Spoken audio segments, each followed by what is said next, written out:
di mata pelajaran Ilmu Pengetahuan Alam. Hari ini kita akan bahas tentang gerak, masih tentang gerak ya, tapi bedanya kalau sebelumnya kita bahas tentang gerak pada benda, hari ini kita akan bahas gerak pada makhluk hidup. Hari ini bakalan fokus pada gerak pada manusia. Oke, kita lanjut bahas. Nih, yang ibu mau tahu, menurut kamu apa yang membuat manusia dapat bergerak? Kenapa sih manusia bisa bergerak? Ada yang tahu nggak? Kalau tahu coba tulis di kolom komentar di bawah. Oke, kita bahas satu persatu. Ini adalah beberapa alat gerak pada manusia. Yang pertama ada rangka, yang kedua ada sendi, yang ketiga ada otot. Apa sih rangka? Apa itu sendi? Dan apa juga itu otot? Kita bahas lagi ya. Nah, ini ada rangka. Rangka itu apa sih? Mungkin kamu akan lebih kenal kalau dibilang tulang ya. Nah, jadi rangka ini punya peran penting bagi manusia. Di antaranya yang pertama memberikan bentuk tubuh. Bayang dong sama kamu, bentuk tubuh manusia itu akan seperti apa tanpa adanya rangka? Apakah bisa berdiri tegak? Nggak tentu juga. Terus kemudian melindungi organ dalam. Jadi beberapa organ vital itu dilindungi juga oleh rangka, seperti otak kita, jantung, paru-paru, seperti itu dilindungi oleh rangka. Kemudian 4 menempelnya otot. Kalau nggak ada rangka, mau kemana nempel ototnya? Kan nggak mungkin ke kulit, ya nggak sih? Nah, kemudian sebagian daripada rangka itu juga merupakan tempat pembentukan sel darah, baik itu sel darah merah maupun sel darah putih. Ini adalah struktur tulang di mana permukaan tulang itu ditutupi dengan membran periosteum yang menempel dengan kuat. Pada lapisan selanjutnya terdapat tulang kompak atau tulang keras yang mengandung zat kafur dan juga fosfor. Kemudian setelahnya ada tulang spons yang mengandung sumsum. Nah, di dalam sumsum inilah terjadi proses pembentukan sel darah merah dan juga sel darah putih. Nah, gambarnya bisa kamu lihat di sini ya. Ini merupakan macam-macam bentuk tulang. Tulang kita di tubuh kita ini kan banyak sekali ya. Ada beberapa jenis. Ini disebabkan adanya perbedaan fungsi dari tulang itu sendiri. Jadi masing-masing tulang yang punya bentuk yang berbeda itu punya fungsi yang berbeda juga. Nah, ini dikategorikan berdasarkan bentuknya. Yang pertama itu ada flat bone atau tulang pipih. Kemudian ada short bone, biasa dikenal dengan tulang karpal. Kemudian ada irregular bone atau tulang ekor. Tulang ekor kita ini bentuknya tidak beraturan. Lalu ada sesamoid bone. Kemudian ada long bone atau biasa dikenal mungkin femur atau tulang pipa seperti itu. Nah, apa kamu tahu kalau tulang itu sebenarnya berkembang loh dari mulai kita bayi sampai kita dewasa, di mana proses perkembangan tulang ini disebut dengan proses osifikasi. Sebelum dilahirkan, tulang dalam tubuh kita itu terdiri atas kartilago atau tulang rawan seperti yang terlihat di gambar pertama. Kemudian mulai terjadi penulangan. Di daerah penulangan ini yang warnanya agak kecoklatan itu merupakan daerah awal penulangan. Sampai lama-kelamaan ada pembuluh darah dan juga tulang kompak. Nah, tulang kompaknya tapi belum terlalu banyak ya. Lama-kelamaan setelah kita dewasa barulah ada tulang kompak, itu tulang yang sangat keras tadi. Sampai tulang sponsnya terbentuk di bagian ujungnya seperti itu. Nah, proses perkembangan tulang ini disebut osifikasi yang tadi sudah dikatakan, di mana di dalam tubuh kita itu waktu masih bayi tadi terdiri atas kartilago atau tulang rawan yang mengandung osteoblas. Kemudian lama-kelamaan secara bertahap osteoblas itu berkembang menjadi osteosit, jadilah tulang keras kayak gitu. Selain itu, tulang juga mengalami fusi atau penggabungan. Contohnya fusi antara tulang tengkorak dan tulang ekor. Jadi semakin kita dewasa, antara tulang tengkorak dan tulang ekor kita itu menyatu atau gabung gitu, sehingga kita bisa berdiri dengan tegak, melihat dengan tegak.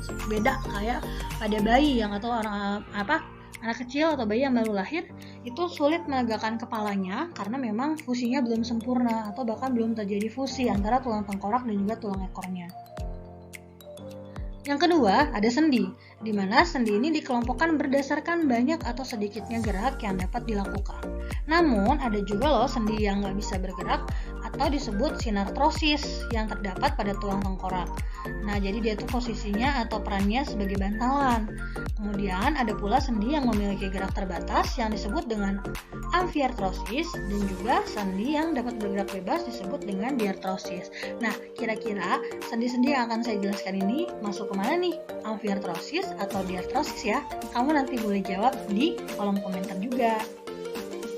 Yang pertama ada sendi peluru, di mana sendi peluru ini menghubungkan antara satu ujung tulang yang memiliki ujung bulat dengan tulang lainnya yang punya ujung tulang seperti mangkok yang dapat bergerak bebas. Ini ada di tulang belikat dan juga tulang lengan atas. Di antara keduanya itu terdapat sendi peluru. Atau antara tulang paha dengan tulang pinggul. Di antara keduanya juga terdapat sendi peluru. Selanjutnya adalah sendi engsel, di mana sendi engsel itu punya gerak satu arah, hanya satu arah saja. Ada yang ke depan dan ada yang ke belakang. Kalau ke depan berarti ya pada tangan, kalau ke belakang berarti ya pada kaki. Nah, gerakannya ini menyerupai pintu engsel. Ini bisa kamu lihat antara tulang lengan atas dengan tulang pengumpil itu terdapat sendi engsel. Selanjutnya adalah sendi putar. Pada sendi putar itu salah satu tulang berfungsi sebagai poros dan ujung tulang yang lain berbentuk cincin dapat berputar pada poros tersebut. Ini terjadi pada tulang atlas dan juga tulang aksis pada tubuh kita. Selanjutnya adalah sendi pelana, di mana sendi ini menggerakkan tulang kedua arah dan pertemuan antar tulang berbentuk seperti pelana. Gerak sendi ini yaitu ke depan, ke belakang, dan juga ke samping. Ini terjadi atau terdapat pada tulang telapak tangan, metakarpal, dengan tulang pergelangan tangan atau karpal. Di situ diantaranya ada sendi pelana seperti itu. Dan yang selanjutnya adalah sendi geser. Sendi geser ini menghubungkan antara dua tulang yang memiliki permukaan yang datar. Prinsip kerja sendi ini yaitu satu bagian tulang bergerak menggeser di atas tulang lainnya. Jadi keduanya punya tulang yang datar. Itu terjadi di tulang pergelangan tangan atau tulang karpal. Nah, pertemuan antara dua tulang ini diikat oleh ligamen sehingga sendi tidak dapat terlepas. Ini nih ada lagi ligamennya.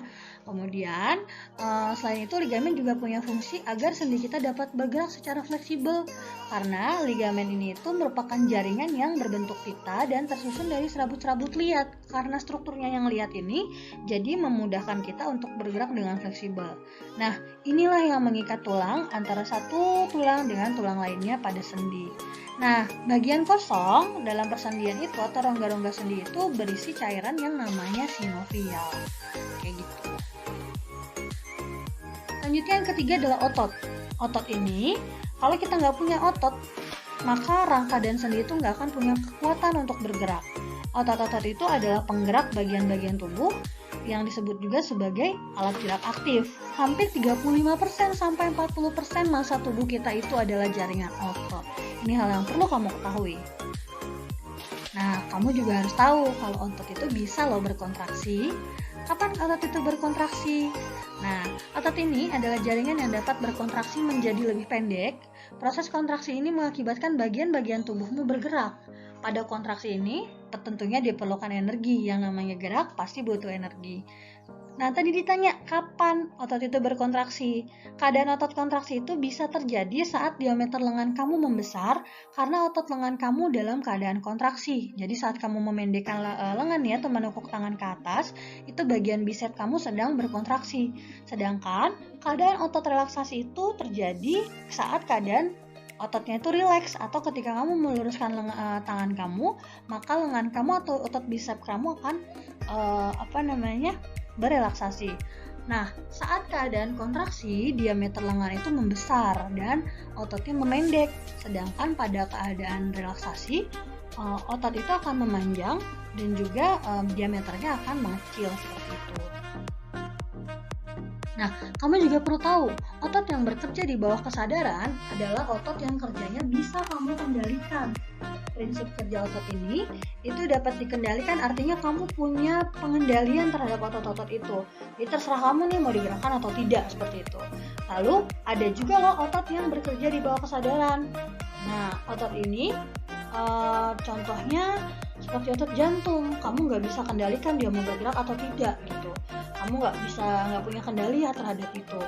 Nah, otot-otot ini biasanya bekerja itu karena adanya rangsang. Coba kita lihat macam-macam ototnya ya. Nah, perhatikan jenis otot berikut. Pertama ada otot rangka, otot polos, dan juga otot jantung. Otot rangka berarti menempel pada rangka kita, pada tulang kita. Otot polos itu biasanya ada di bagian usus, kemudian otot jantung itu ya pada jantung kita, seperti itu. Ini otot rangka, di mana otot rangka itu berbentuk garis melintang dan sering juga disebut sebagai otot lurik karena motifnya atau strukturnya. Otot rangka itu melekat pada tulang dengan peratara tendon. Otot rangka tergolong pada otot sadar karena kita bisa kendalikan kapan bergeraknya seperti itu. Nah, karena ini merupakan otot sadar, jadi otot ini juga berkontraksi dengan cepat dan mudah lelah. Selanjutnya ada otot polos, di mana otot polos ini terdapat pada dinding lambung, usus halus, rahim, kantong empedu, dan juga pembuluh darah. Otot polos ini berkontraksi dengan sangat lambat. Otot ini berbentuk gelondong serta punya inti pada tiap selnya. Jadi tiap sel otot itu ada intinya, yang bagian hitam tuh itu merupakan inti sel, dan otot polos merupakan otot tidak sadar. Jadi kamu nggak bisa kendali ini kapan dia mau bergerak seperti itu. Selanjutnya ada otot jantung. Otot jantung itu hanya ada di bagian jantung saja. Kebayang nggak sih kalau otot jantung kita berhenti bergerak, apa yang akan terjadi? Nah, tidak seperti otot polos, otot ini merupakan otot tidak sadar karena yang tadi dikatakan kita tidak bisa kontrol geraknya. Otot ini berkontraksi 70 kali per menit sepanjang hari selama hidupmu. Jadi selama kamu masih hidup, otot ini akan terus bekerja seperti itu. Nah, ini adalah contoh otot kita yang bisa secara bersamaan itu bergerak, relaksasi, dan kontraksi. Nih, saat kamu menegakkan tanganmu, maka bagian bisep itu akan berkontraksi. Saat menekuk tanganmu, otot bisep kita akan berkontraksi dan trisep kita relaksasi. Sedangkan saat meluruskan tangan, otot bisep itu akan relaksasi dan otot trisep kita yang kontraksi. Karena diameternya akan berbeda. Saat menekuk tangan, yang berubah diameternya membesar itu adalah otot bisep, dan trisep kita relaksasi, diameternya mengecil. Sedangkan saat kita meluruskan tangan, otot trisep kita membesar diameternya dan juga bisep kita mengecil dalam keadaan relaksasi seperti itu. Nah, ini kita masuk pada gangguan dan kelainan pada sistem gerak dan bagaimana upaya mencegah serta mengatasinya. Pertama ada penyakit riketsia, osteoporosis, artritis, fraktura, dan juga kifosis, lordosis, dan juga skoliosis. Riketsia itu merupakan penyakit kekurangan vitamin D, di mana tulang kaki tumbuh membengkok. Penyembuhannya dan juga pencegahannya dapat dilakukan dengan penambahan kalsium, fosfor, dan vitamin D, baik pada yang sudah ataupun ingin mencegah kayak gitu. Itu cara penanggulangannya. Sedangkan osteoporosis itu terjadi karena kekurangan kalsium, umumnya terjadi pada orang yang tua, sudah tua, berumur tua, karena dia menghasilkan sedikit hormon sehingga osteoblasnya kurang aktif. Nah, jadi masa tulangnya pun ikut berkurang gitu. Jadi terlihat lebih keropos itu pada penyakit atau kelainan osteoporosis. Kalau pada artritis itu di mana penderitanya memiliki tulang rawan yang rusak, sendinya menjadi terasa sakit, kemudian bagian tangan kakinya itu terlihat membengkok seperti itu. Biasa juga disebut dengan rematik. Kalau masih belum terlalu parah dia hanya membengkak, tapi kalau sudah parah biasanya membengkok seperti itu. Kemudian fraktura itu merupakan patah tulang yang disebabkan oleh benturan atau kecelakaan, di mana fraktura itu bisa terjadi tertutup ataupun terbuka. Kalau tertutup itu ada 3 jenis, yaitu ada oblik, potongannya miring, comminuta, dia berupa pecahan atau retakan, spiral, dia berbentuk seperti es tapi menghubung seperti itu, jadi tidak di satu tempat retakannya. Kemudian ada fraktura terbuka, di mana fraktura terbuka ini berarti patah tulangnya sudah menembus daging kita atau menembus otot kita. Lalu ada kelainan pada pada tulang ekor, di mana itu ada penyakit kifosis, lordosis, dan skoliosis. Kalau pada orang yang tulang ekornya normal, itu badannya tegak. Tapi kalau kifosis terlihat lebih membungkuk, lordosis terlihat membusungkan dada, dan pada skoliosis itu tulang ekor belakangnya memiring atau bengkok ke kanan maupun ke kiri. Nah, bagaimana cara meningkatkan atau menjaga kesehatan sistem gerak kita? Pertama, dengan meningkatkan kandungan kalsium dan asupan makanan yang baik, berjemur pada sinar matahari pagi untuk membantu pembentukan vitamin D, memperhatikan asupan vitamin D, memperhatikan aktivitas fisik yang cukup tiap harinya, serta menghindari kebiasaan sikap tubuh yang salah. Ini adalah beberapa upaya untuk menjaga kesehatan sistem gerak. Oke, terima kasih banyak. Mungkin itu dulu penjelasan untuk hari ini. Jika ada yang ingin ditanyakan, boleh langsung hubungi Ibu baik di sosial media maupun langsung bertanya di kolom komentar ya. Terima kasih banyak. Wassalamualaikum warahmatullahi wabarakatuh. Sampai ketemu lagi di pertemuan selanjutnya.